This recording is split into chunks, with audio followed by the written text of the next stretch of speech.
All right, so I'm going to reiterate some things that I've talked about before. If you watch my channel, you're familiar with it. We discussed this many times. And I think there's a couple of questions surrounding comics right now, definitely with the future. And we know that the landscape is a lot different from what it was even like 10 years ago, let alone something like 20 or 30 years ago. And that is right now that people in the West, in America, America used to be kind of the net exporter in certain types of entertainment, especially comic book based material. That no longer is the case. Now you can go to your local bookstore and it's not really filled with, like, they have a massive manga section.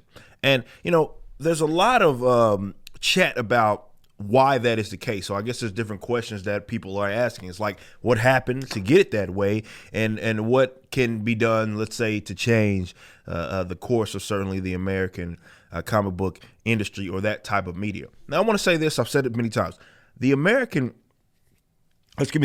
Japanese comics, so the mangas, aren't doing anything different from what they have been doing in the past. It's the same thing, telling similar stories, all of that. The demand rose, and the demand rose because there was a decline in sort of entertainment value of the American comic books, and I'm going to talk a little bit about some of that stuff. It's right here in a little bit, but it's just that enthusiasm is not really there, not with current generations, not with the younger generations either. It's just what it is. So the content declines, a demand rises, and the guys that have just been doing decent stories over the years, they kind of just feel the void just by sake of existing. Now, I think one of the things that gets slept on, don't get me wrong, there's other things to take into consideration. But I think one of the things that gets slept on with its like the lack of enthusiasm for created American projects, especially considering that they're dominated by like the big two, I think it has a lot to do with the lack of cohesion, right? I went myself, this is on a different story, but I went to myself. I was like, all right, let's see what the Shield media is saying. And within just the last 5 days, there's a bunch of stories being covered on books that are, relatively new, right? And the talk is of stuff that is of different timelines. So this is Deceased. Everybody knows the Deceased kind of timeline. People turning into zombies, all that sort of stuff. I didn't even know they were still going on with that sort of stuff, right? So you have that, or rather they're talking about that.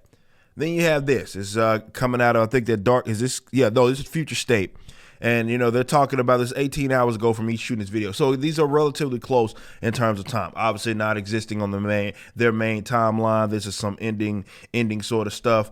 Superman and Darkseid's final battle in the DC is the end of the DC universe. Right here, Spider-Man. Talking about now there's this Annie Mae Parker, right? Or that it's the daughter from across the Spider-Verse, and they're talking about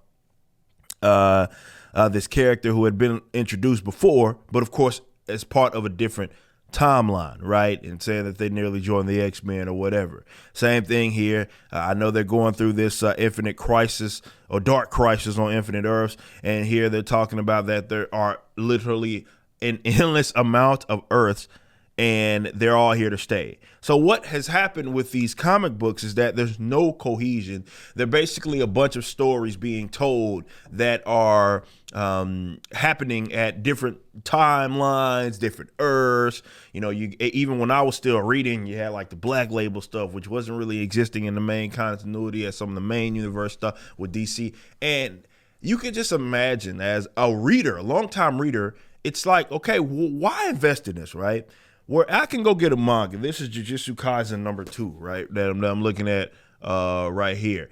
And, I could go look at that, start at #1, and they'll keep going. One Piece books like that have gone on for forever. And the lack of just cohesiveness with the brand is a problem, right? Or even with the characters per se. You can get a Batman comic, Batman will have at the same time, especially in years past. They've done it with Spider-Man, with Marvel. They've done it with Wolverine, where he's just showing up in everything, right? And it's like, okay, how do I keep up with this? Well, good luck. Someone ask you, hey, I like Batman. I just saw the Batman movie. Where do I start? And you got to get up some big diagram that'll go wall to wall to try to draw and figure out. Don't start here. You got year one. Well, this is a different one. That's New 52. Don't start at Batman #1. There's also Detective Comics. Like it can get a little confusing, right? for a person that just wants to jump in. But also, and I guess perhaps more important, the people that are long-time customers, and I can speak from experience, not saying that I represent every single type of customer, but we've had these discussions with other people that feel the same exact way, where it's like, why invest in this, right? I'm gonna get a book, the book's not gonna matter. They virtually just become a farm for IP, a farm for stories that they can just give certain writers, where it's like, hey, you write a story, you write a story, you write a story. Y'all don't even have to be on the same page. You'll be writing about the same character, or the character will appear in your book, and y'all can just sit up and write whatever story that y'all want to write. Who cares if it doesn't even if there's a lack of cohesion? That's a problem, man. That's not anything that's helping these guys. I know it's allowing them to put out more titles than they've ever put out, right? They're putting out more titles than they've ever put out, and that continues to grow, where they're just giving people books. You go to a comic book shop, and it's just books. Half of them they can't get rid of, but it's just books. Some of these go on the same characters. That becomes a problem because your stories don't matter. There has to be some level of enthusiasm for your project, right? And I don't think it's good enough to simply say, hey, here's the character that you can semi-recognize that's doing cool thing.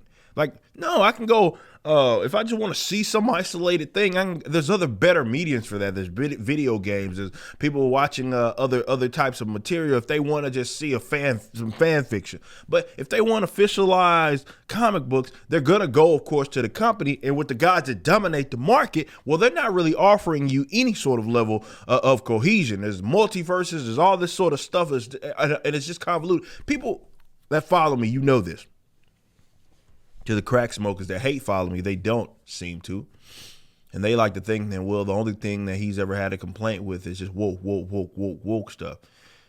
Couldn't be anything further from the truth, and it really goes to show that they don't actually watch my material, because one of my biggest complaints had always been the lack of continuity. That's not one of mine. That's one of the biggest ones.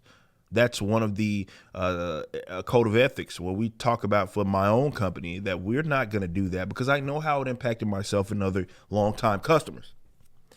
If they're not going to correct that problem, I just don't see. Yes, there's other things. We've talked about those. There's other content related issues. Some people talk about the diversifying of different content with manga and being. I'm like, that has nothing to do with why they are winning. Because if you go look at the numbers and the NPD book scans out here in this in the West and North American comic book shops or book retailers, you'll see that the top mangas are still all based on like super people, right? People doing supernatural, super human stuff in different settings. That stuff is already offered with even the big two. You know what I mean? Even with them existing in similar universe, that's still, if you go read some of these books, definitely like the different kind of dimension-based stuff, whether it be with Iron Fist or whether it be with like a Batman comic is going to be different from an Iron Fist comic, like, and the type of stuff that they're doing, like they have different attitudes, all that. So that's already offered, right? That has nothing to do, and even so, the top ones are still based on super people. It's not, well, they have a little more diversity in their type of content. Yeah, there's a manga on everything. They do sports mangas, but those, for the most part, aren't like what dominates the charts. If you go look at the charts, we've covered some of this stuff, you'll see it's just super people for the most part doing super stuff. Hell, with the sports stuff, just super people doing stupid stuff, doing stuff. It's their Eastern style of storytelling, but it's still people being heroes in a lot of their stuff. The issues come from other things. It's very, I don't want to say intimidating, but maybe it is, for a person that's been around or not have, they're trying to get into it. They're trying to get into this newer material. It can be very, very intimidating for them. But also on the flip side of that, people that are longtime readers, is just become nearly impossible.